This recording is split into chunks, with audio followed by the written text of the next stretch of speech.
सहना भवतु सहनौ भुनक्तु सह वीर्यं करवावहै तेजस्विनावधीतमस्तु मा विद्विषावहै। ॐ शान्ति शान्ति शान्तिः। ॐ पूर्णमदः पूर्णमिदं पूर्णात् पूर्णमुदच्यते पूर्णस्य पूर्णमेवावशिष्यते। ॐ शान्ति शान्ति शान्तिः। श्रुतिस्मृतिपुराणानाम् आलयं करुणालयं नमामि भगवत्पादं शङ्करं लोकशङ्करं शङ्करं शङ्कराचार्यं केशवं बादरायणं सूत्रभाष्यकृतौ वन्दे भगवन्तौ पुनः पुनः। ईश्वरो गुरुरात्मेति मूर्तिभेदविभागिने व्योमवद्व्याप्तदेहाय दक्षिणामूर्तये नमः। गुकारस्त्वन्धकारो वै ऋकारस्तन्निवर्तकः अन्धकारनिरोधित्वात् गुरुरित्यभिधीयते। सदाशिवसमारम्भां शङ्कराचार्यमध्यमाम् अस्मदाचार्यपर्यन्तां वन्दे गुरुपरम्पराम्।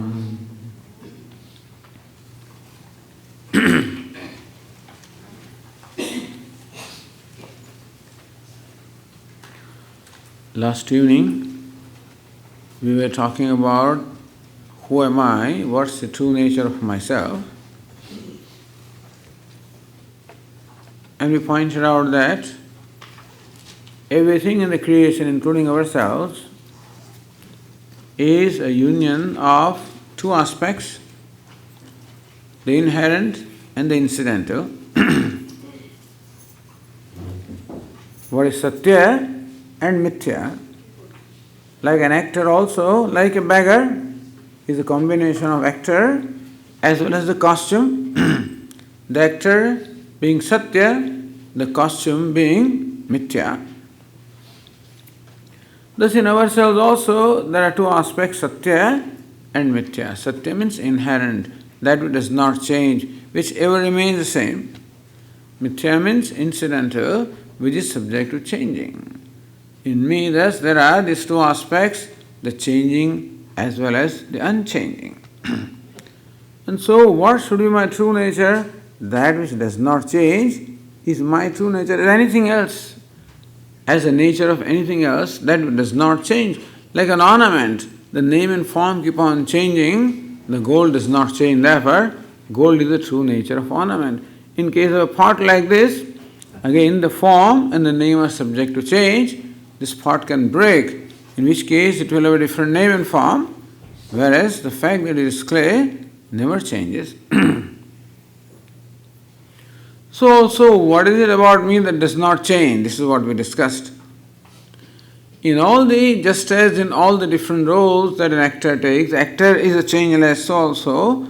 In all the various roles that I assume, that I am father, I am son, I am brother, I am grandfather, I am whatever, in that I am, ever remains the same. I am refers to, it is the form of the verb to be, the verb of existence, meaning that I exist, that is never denied regardless of what I am, whether I am happy or unhappy, whatever the situation is. The fact that I exist, that is never denied. And existence of something is known only when we become conscious of that, otherwise the existence cannot be established. That the flower can be established only when we become conscious of flower. And therefore, existence and consciousness always go together. That I exist and that I am conscious. And then, what is the boundary of this existence? What's the boundary of this consciousness? Consciousness, in fact, eliminates everything. All boundaries are also eliminated by consciousness.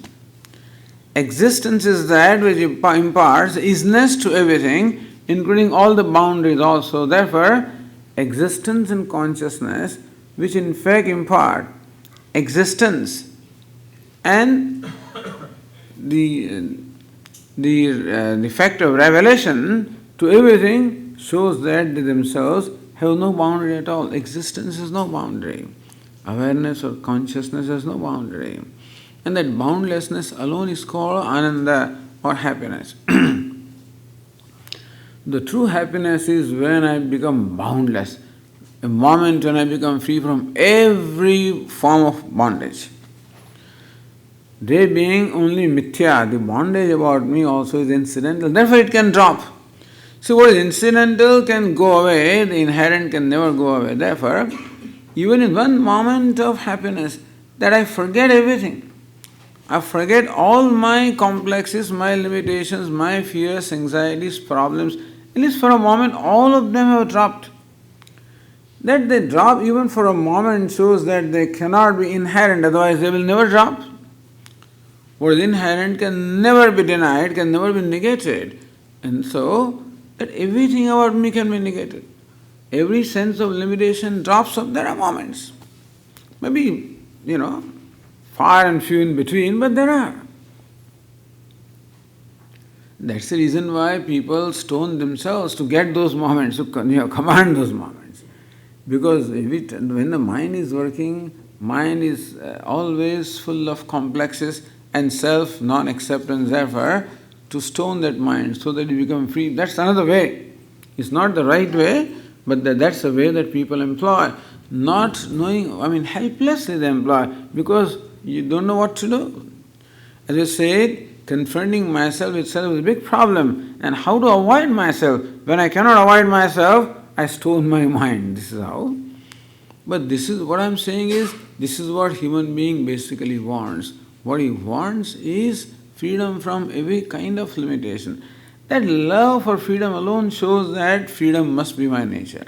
The love for happiness itself shows that happiness must be my nature, because there is love for one's own nature.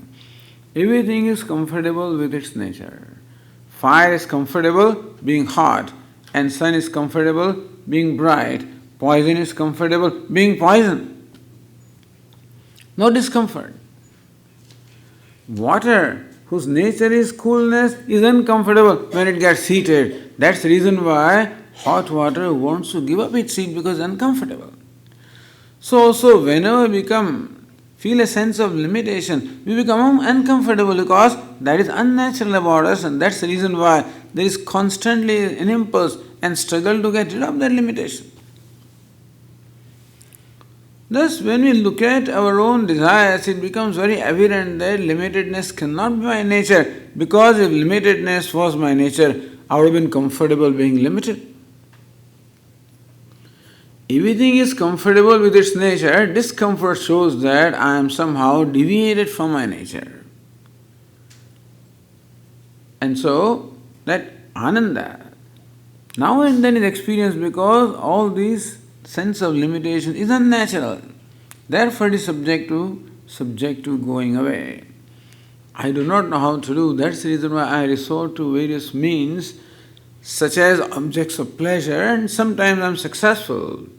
That something does give me that joy, and momentarily I experience that freedom. That time there is no boundary at all. So boundlessness is the same as ananda or happiness. So existence is boundless, consciousness is boundless, that means existence is ananda, consciousness also is ananda, existence, consciousness, boundlessness is my nature. Meaning that all the boundaries that I feel are not my nature. Satchit Ananda is my nature. But then Swami, how come this happens? How come the one who is boundless feel the sense of bondage? How come the one who is Ananda feel the sense of sorrow? Why is it so? What is Vedanta's explanation for experience? It is not enough to tell me that you are Satchidananda, because I want to know if I am Satchidananda, if Ananda is my nature, how can I feel sad?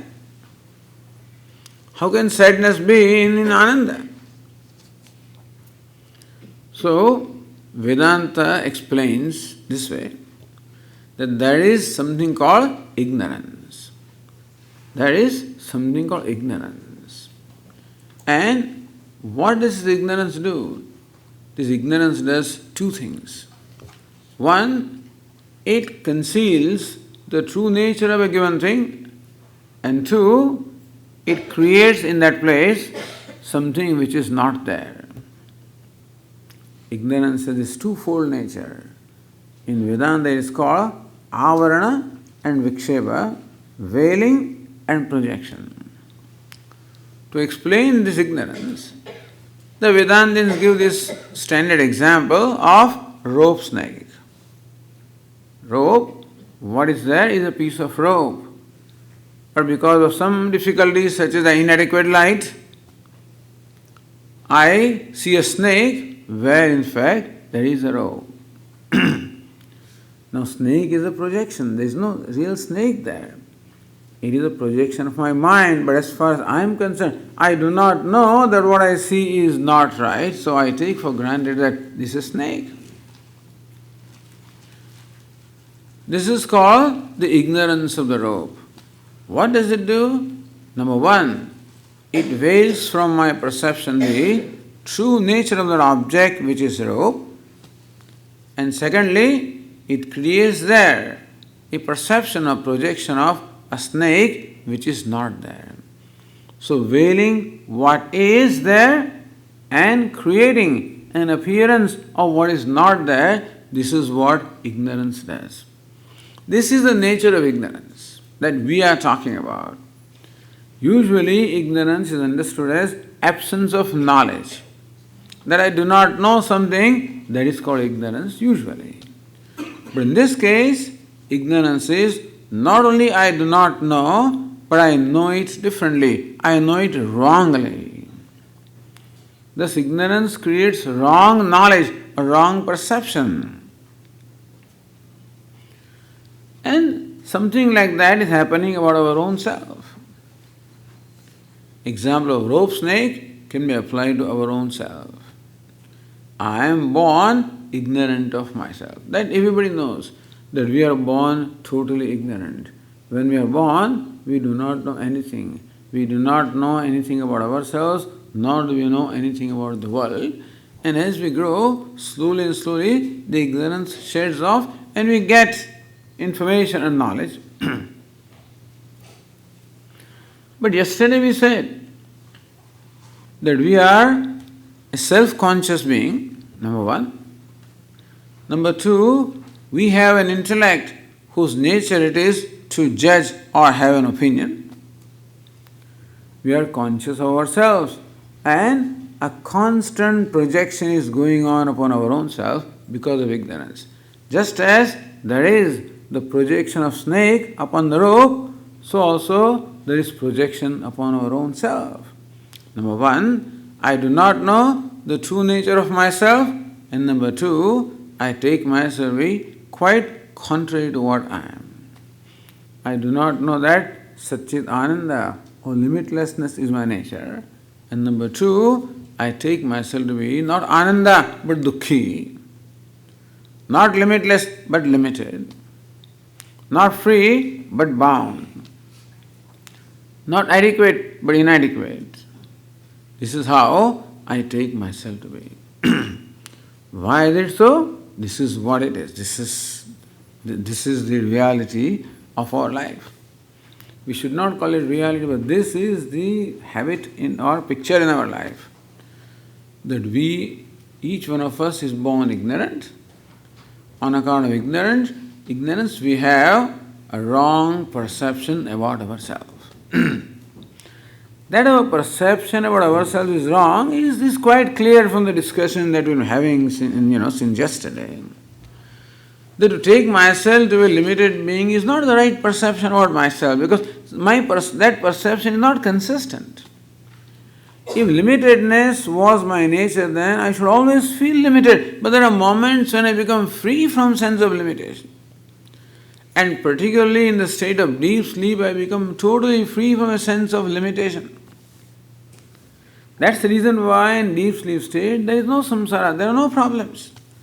There are no worries, no anxieties, no complexes, nothing, nothing that really makes me unhappy. In the deep sleep state, we become free from all self-consciousness, therefore all complexes, and therefore there we are free from the sense of bondage. We are. What's the proof, Swamiji? Upanishad says so, number one. Upanishad says, Eshasya paramagatihi, Eshosya param anandaha.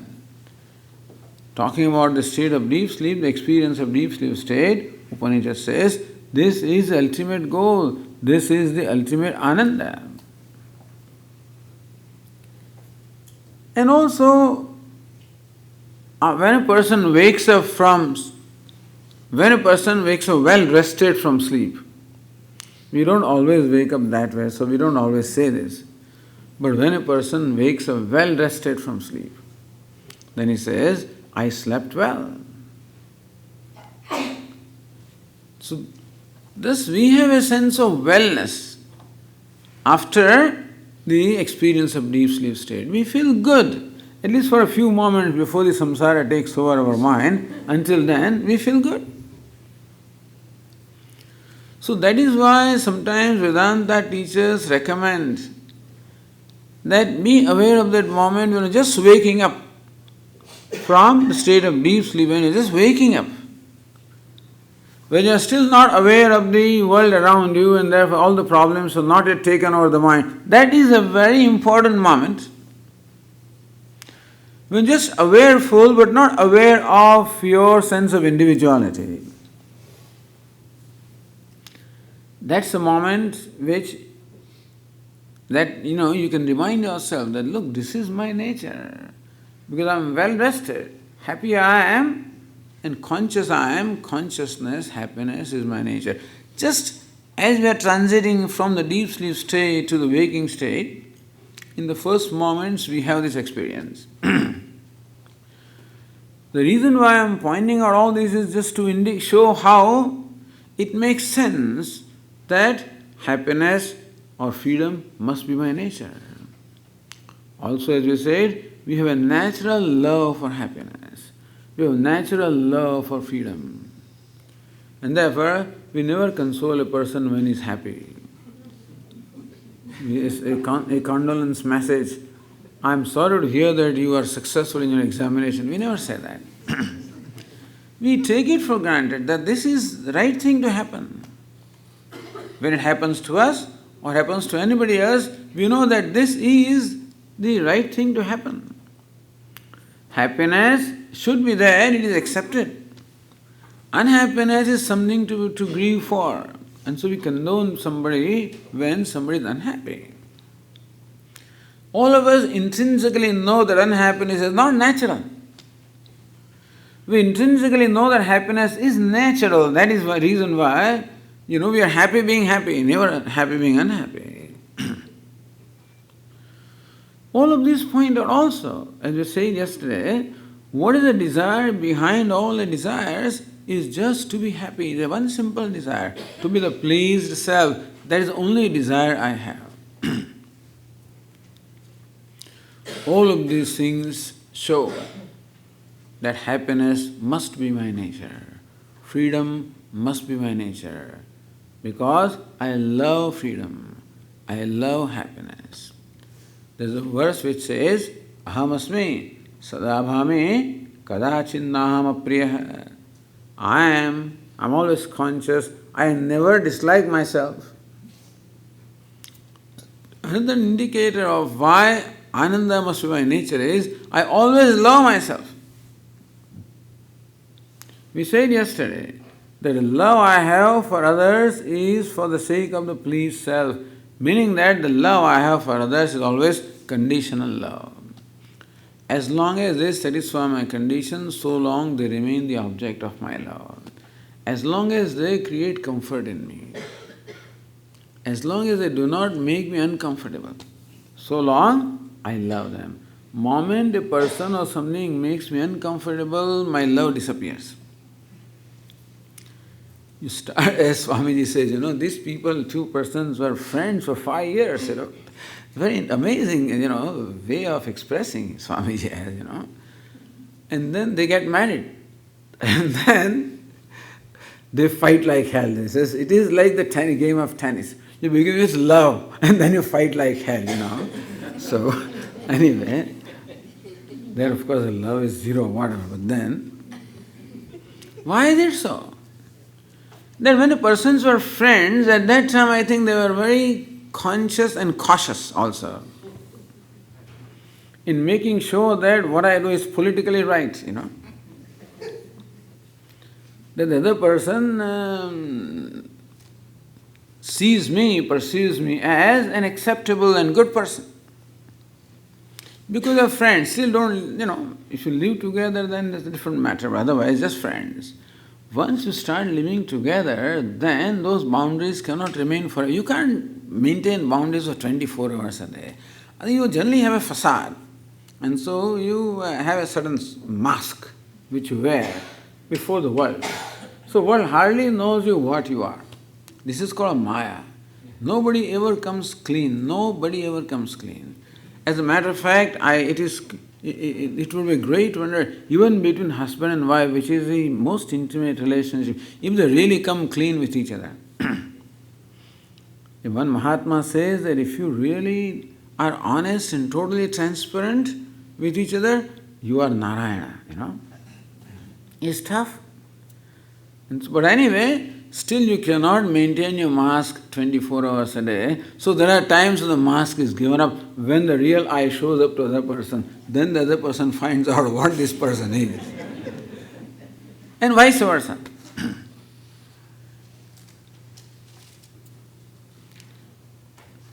But still, as I said, that's the reason why the love I have for others is conditional love. As long as they do not make you uncomfortable. The moment you start being uncomfortable, you ask awkward questions.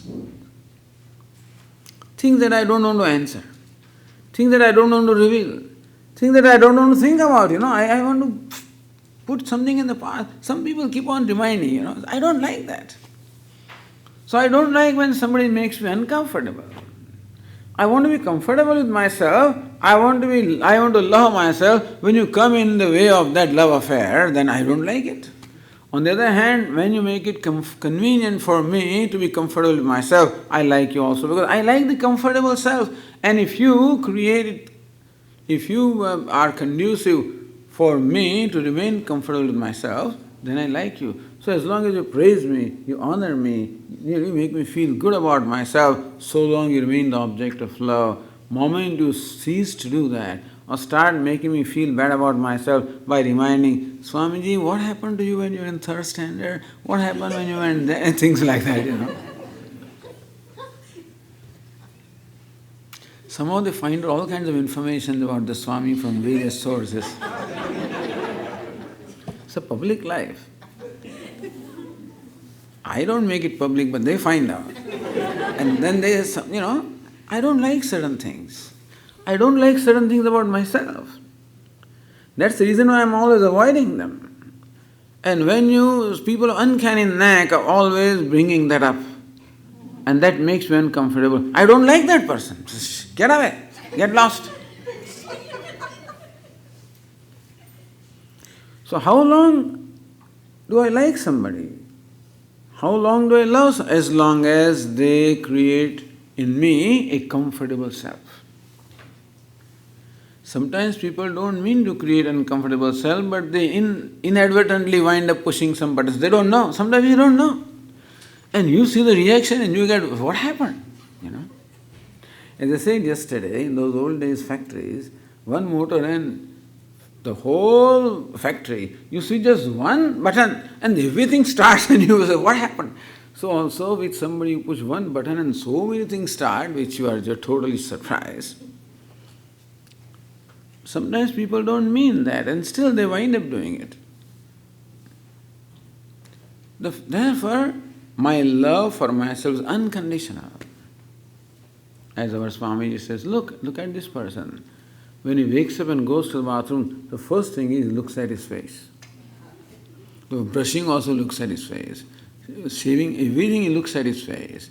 He never misses an opportunity to look at his face, as though he is the most beautiful one. Whatever other people think about his face is a different thing. There are some people who do not want to even see my face because they think that they won't get food. That's what the belief, Sometimes they said if you look at somebody in the morning, you'll starve for the whole day. So avoid them.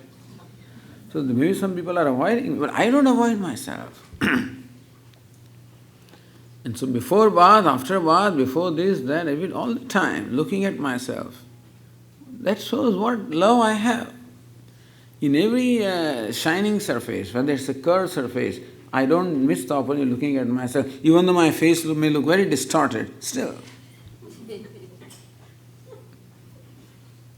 So that just shows love for, this is in fact love for body which is not myself, but I take it to be myself, therefore I love the body also unconditionally because I take the body to be myself. So whatever I take to be myself becomes an object of my unconditional love. Since I take the body to be myself, therefore it also becomes an object of love. I take the ego to be myself, therefore ego is an object of love and I will protect it in any conditions. Sometimes so much attachment to my child that becomes an object of unconditional love. Then nothing, then nothing bad I can say about my child. All virtues. Even when the fellow is speaking bad words, look at him, how smart he is,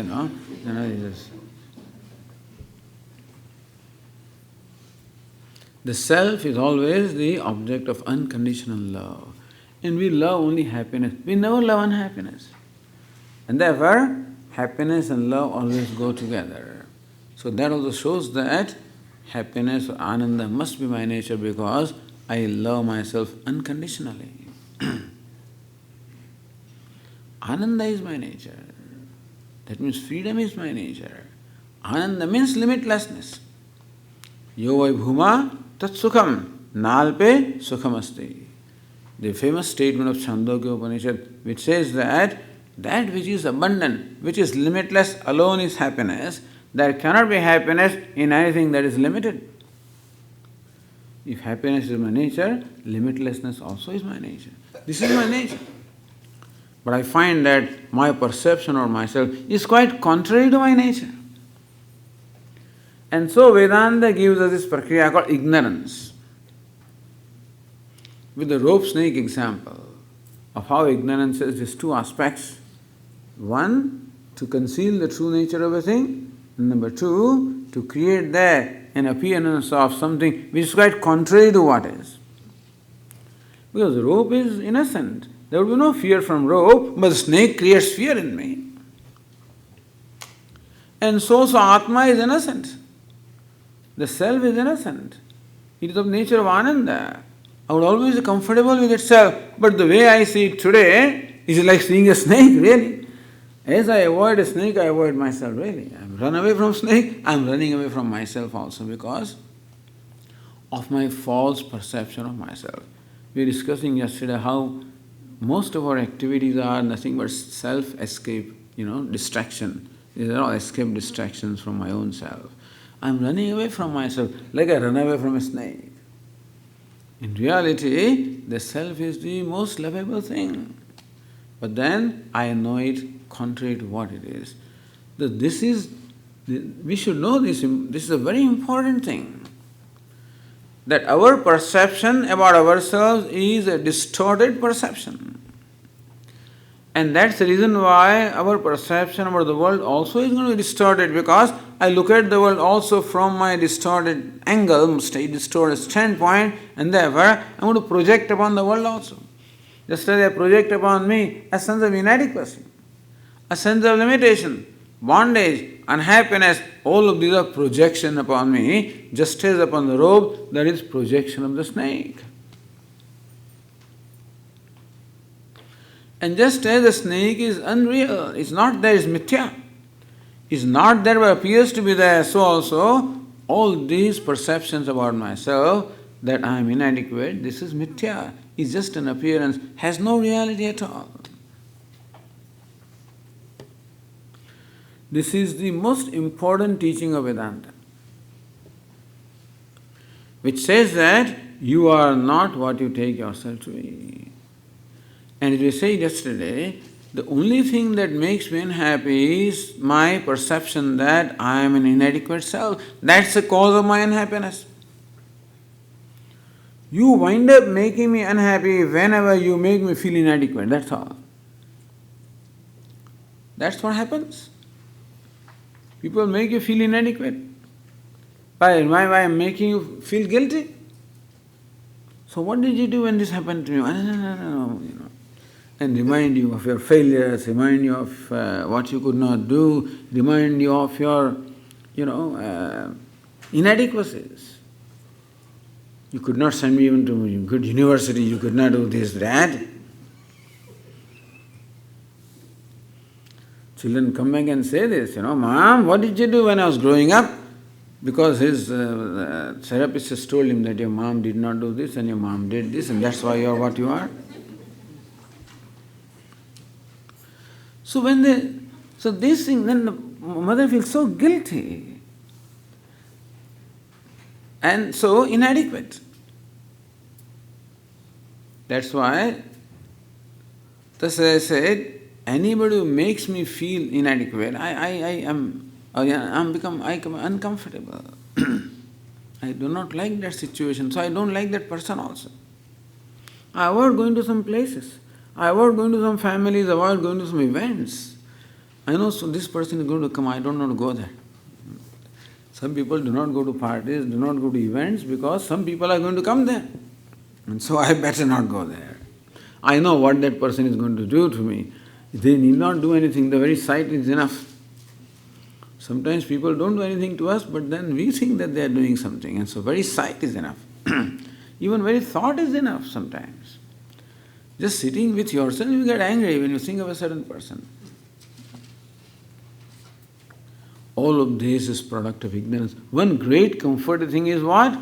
All the kinds of sorrow or unhappiness is a product of ignorance, meaning that it is illegitimate, it has no real basis. At least we should be happy knowing this. I should be able to see smile on every face to know that at least unhappiness has no validity, has no reality.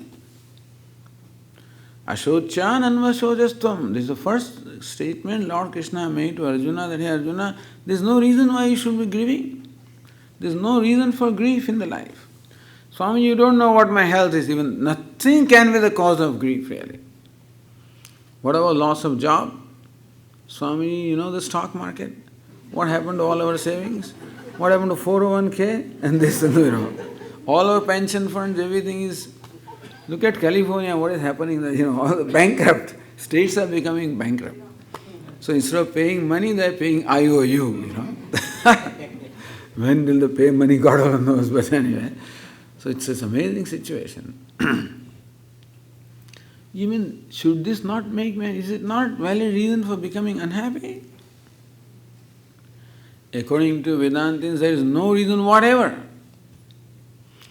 Arjuna is told, even though imminent death is imminent in front of him, of his near and dear ones, then also Lord Krishna, there is no cause of unhappiness, no cause of sadness. Meaning no event need to cause sadness in me. But Swamiji, I failed my test. Okay.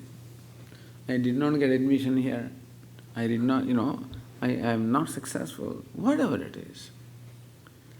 Because as I said, all of these situations belong at a certain... They are all there, but they belong at a certain level. Just as when the actor is playing the role of a beggar, whatever insults are directed to him and whatever else happens to him, in fact does not affect the person, and so also none of these things have to affect us if we really knew what we are. Right now every little thing affects us because we have this wrong perception of ourselves. So therefore, coming back to our original topic of accepting myself, what should we do? Right now there is a constant non-acceptance, not because I am not an acceptable thing, but because I have a wrong perception about myself, therefore there is a non-acceptance. If really I was inadequate, really I was insignificant, and then I did not like myself, that is an understandable thing. But insignificance is not my nature. This body is insignificant, no doubt. So why do you feel like this, Swamiji? Because I take to be myself what I am not. Another aspect of ignorance. I take the body to be myself, which body I am not. I take the sense organs to be myself, which really I am not. I take the mind to be myself, which I am not. I take the ego to be myself, which I am not. Why does it happen? Ignorance. So ignorance does a very dangerous thing, Ignorance, this is what it does. It creates in me this false conclusion of taking to myself what I am not. And therefore, all the limitations of the body become my limitation, like the actor identifying with his role, and therefore, all the situations of problems of role become his problem. Then when somebody hits him, then he thinks that he is being hit. In fact, he is not being hit. In the play, it's a beggar that is being hit, not the actor. But because of identification with the beggar, actor concludes that I am being hit, and so also because of identification with the body. Whatever happens to body, we think that happens to us. All the inadequacies of the body, all of them become my inadequacies, and therefore, from the standpoint of body, I become a mortal person, because body had a birth, body is going to have death, and so my conclusion is that I was born, I am going to die. We do celebrate a birthday, there is no objection to celebrating birthdays, etc. But just this conclusion on our part. Body is a beautiful thing, and so its birth you can celebrate. It's a great gift. This human body is one of the greatest gifts that we have.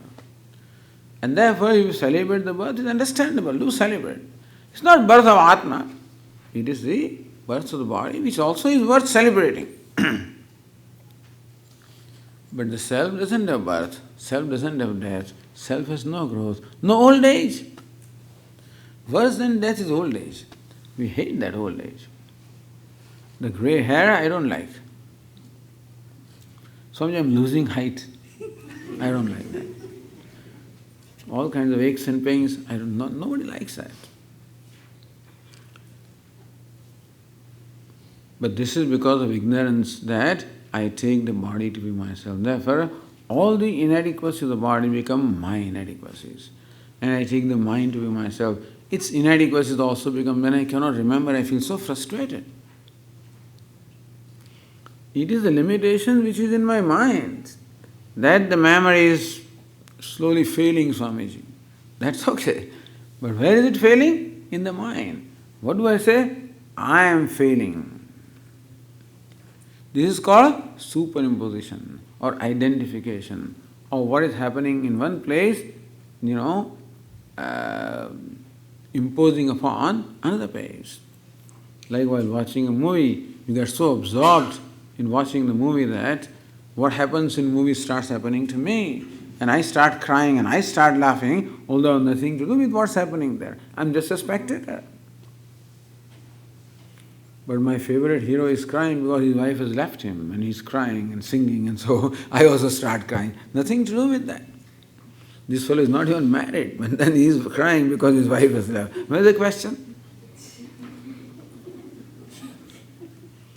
And he is enjoying because he won a lottery of $10 million. I don't have a penny in my hands, but I also enjoy. Momentarily. It is self-forgetfulness, becoming something that I am not. This is called identification. And my mind is like a movie constantly going on before me, and if you know that you are a spectator of the mind, there is no problem. But then that distance again is erased and I become my mind. So if the mind is happy, I become happy. Mind is unhappy, I become unhappy. The ego. Ego is successful, I am successful. Unsuccessful, I am unsuccessful.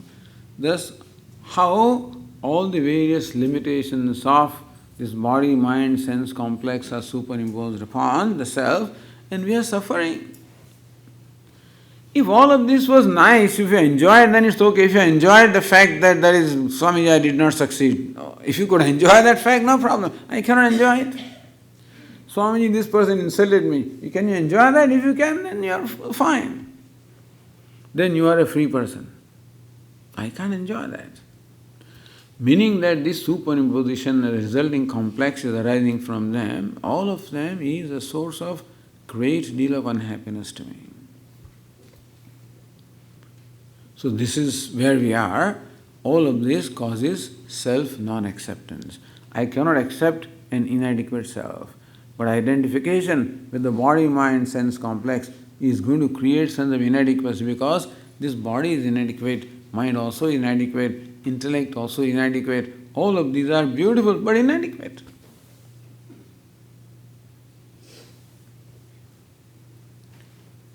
Thus, Vedanta explains to us that sense of inadequacy is illegitimate, is a product of ignorance, is not a reality about me. In reality, I am the adequate self. One further thing, you know what this inadequacy does is, it immediately creates in me an impulse to become free from inadequacy. I and inadequacy cannot live together. Moment in my mind there is sense of inadequacy, I just become I become restless. I want to get rid of it. So there is a desire to become free from sense of inadequacy. That's called kama. Then comes the action, karma, to fulfill that desire. So avidya, kama, karma. Ignorance, desire, action. Ignorance creates sense of inadequacy. That creates a desire of becoming free from inadequacy. That creates action. So that is why our life is full of various likes and dislikes. I love that which makes me feel good becomes an object of like. I hate that which makes me feel bad about myself, and so my complex about myself creates the likes and dislikes or attachments and aversions towards the things and beings of the world. And therefore today, my relationship with the people and with everything is characterized by one of attachment and aversion or like and dislike. Because this is how I judge everything. Moment I come across something, if that person or thing makes me comfortable, I judge him as a desirable thing. If that thing makes me uncomfortable, I judge that as undesirable. For desirable, there is attachment. For undesirable, there is an aversion naturally. So thus ignorance creates in us sense of inadequacy. That creates in us a desire to be adequate. And that creates in us the raga and dvesha, likes and dislikes, or attachment and aversion. Because basically I like the pleased self. And therefore, anything and anybody that is favorable to my experiencing pleased self becomes a desirable thing. Anything that becomes an obstacle to my pleased self becomes undesirable. What is desirable is an object of like, but undesirable, object of dislike. So all our vyavahara, all our interactions and transactions proceed from likes and dislikes. Our mind is nothing but a bunch of likes and dislikes. And that is why we cannot really see things as they are. We always look at the world from the glasses of likes and dislikes. And therefore, we do not see the world as it is. This is called our own personal creation. Ishvara has created the world all right, but upon that I project my own world of likes and dislikes. Ishvara Srushti and Jiva Srushti. The creation of Ishvara and creation of the individual. The objective creation and subjective creation. Thus this inadequacy is a subjective creation. The likes and dislikes, subjective creation. So this is my world right now, and this is the basis of whatever I do.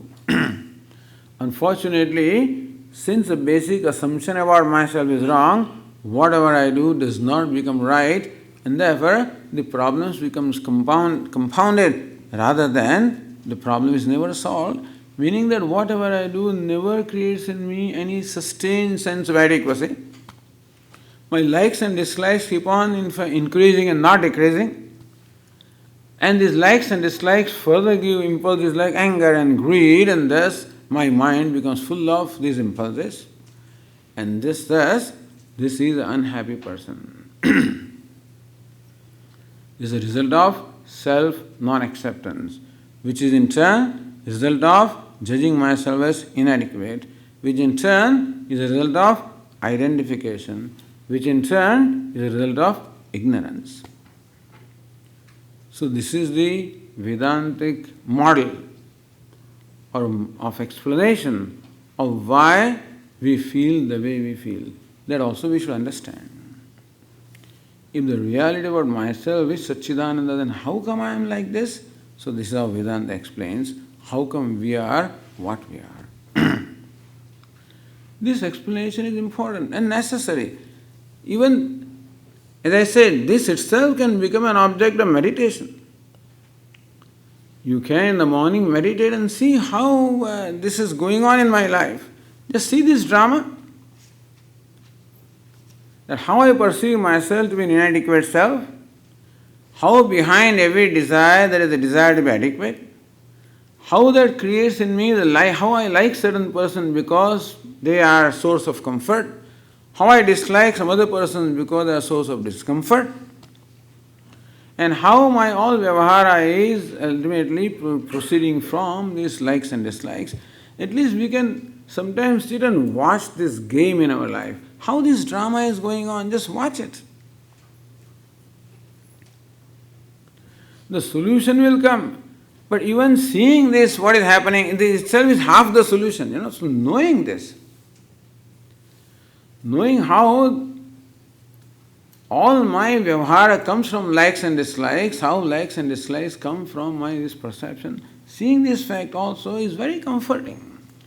Because then half the problem is solved.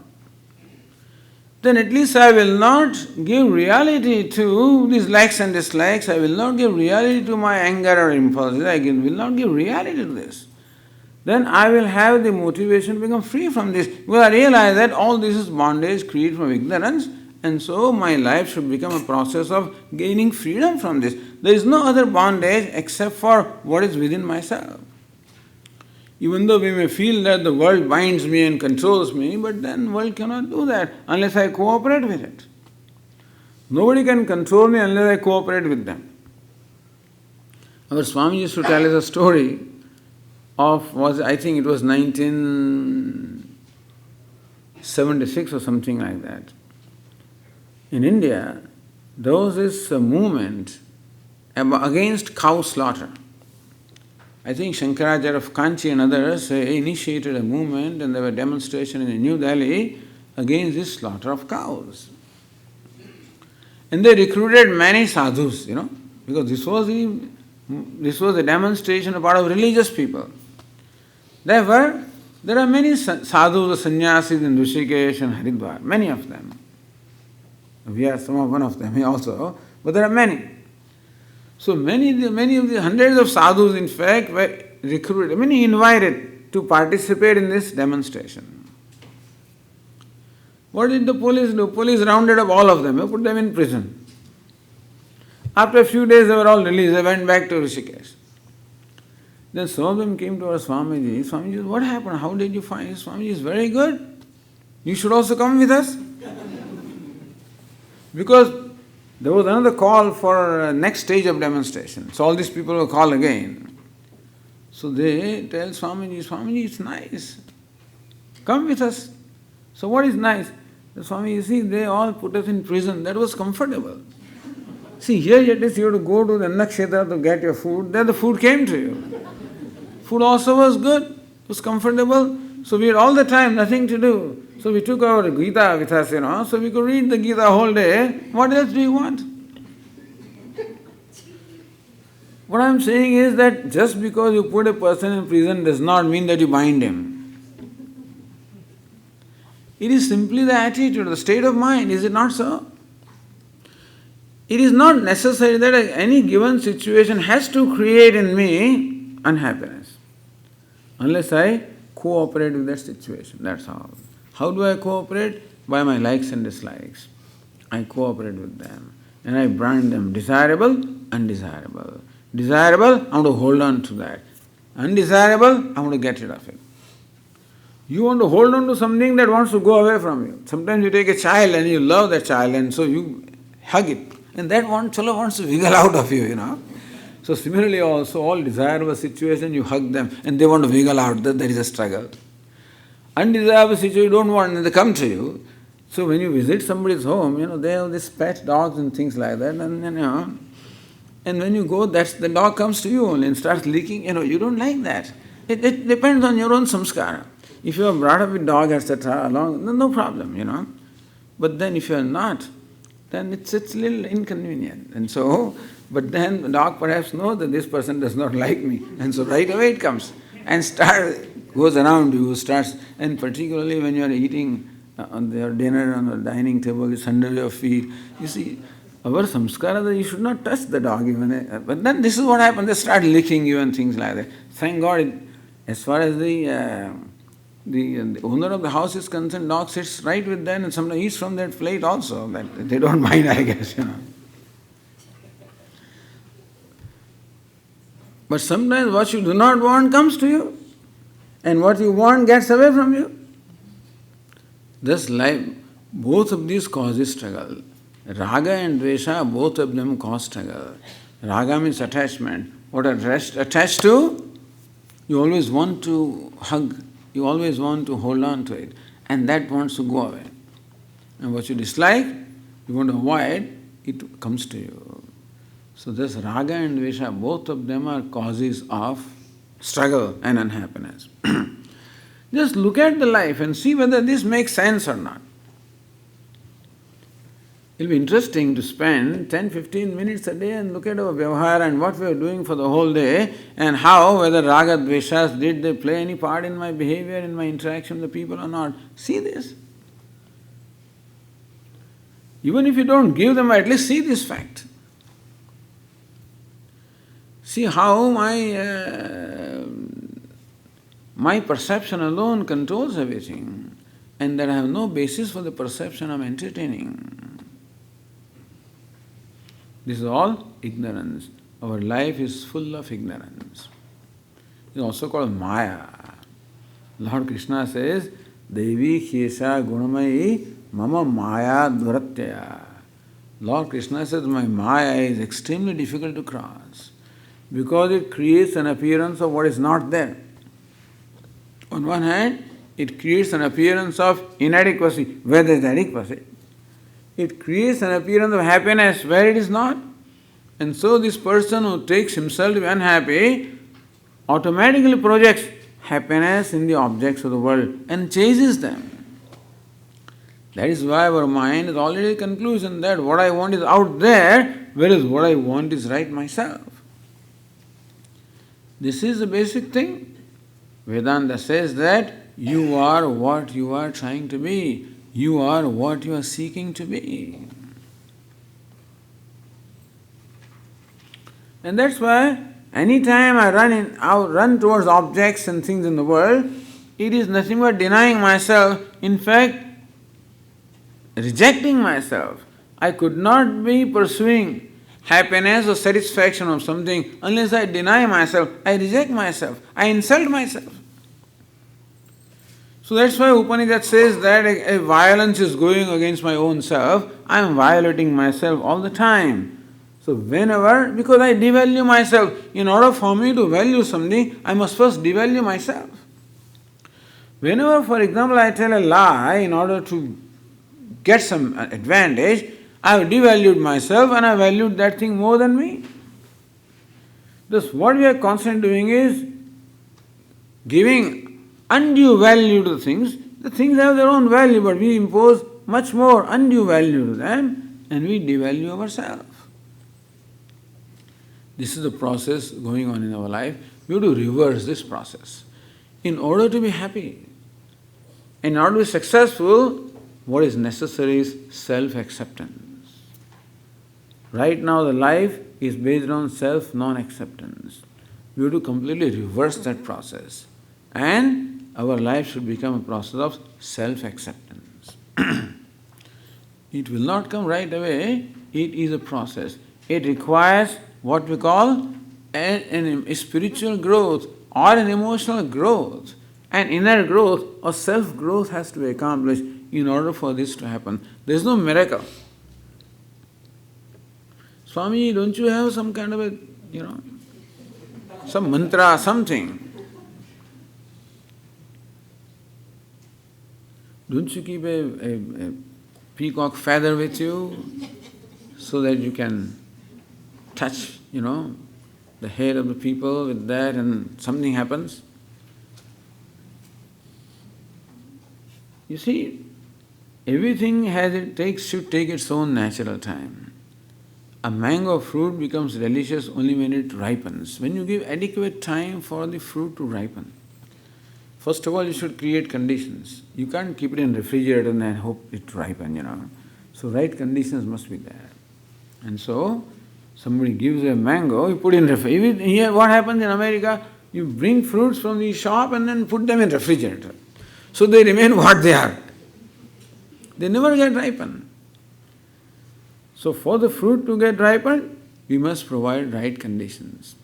For a mango to get ripened, provide right conditions. It requires a hot atmosphere. It requires to be surrounded by grass and by onion and stuff like that. Put that. And it's under the roof, so a lot of heat is there. And then turn that over every day. In the course of a week, the mango becomes ripe. Now, there are shortcuts also. People actually give some injections and do some kind of chemical stuff and then make it appear as ripe, but then it doesn't have the taste. Swamiji, somehow the vegetables and fruits here, Indians complain like this, Swami, somehow the vegetables here don't taste that good as they taste in India. Well, there is one comfort about India anyway, one good thing.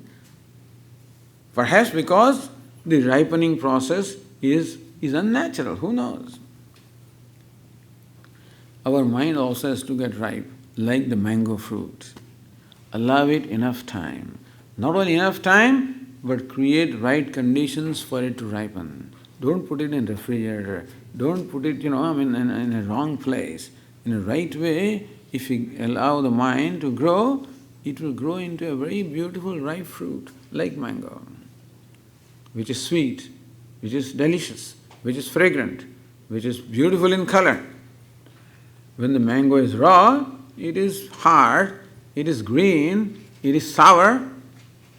But when it becomes ripe, it becomes yellow or, and sweet and fragrant and tender. All of this was potentially there in the mango, not that we have injected sugar from outside. But Swami, the mango was, when it was raw, it was sour. How did it become sweet? I don't know. It must be there. Sourness was only incidental. Sweetness is the real nature of the mango. Similarly also, we should allow our mind to get ripened. And that is why Vedanta prescribes this process called yoga.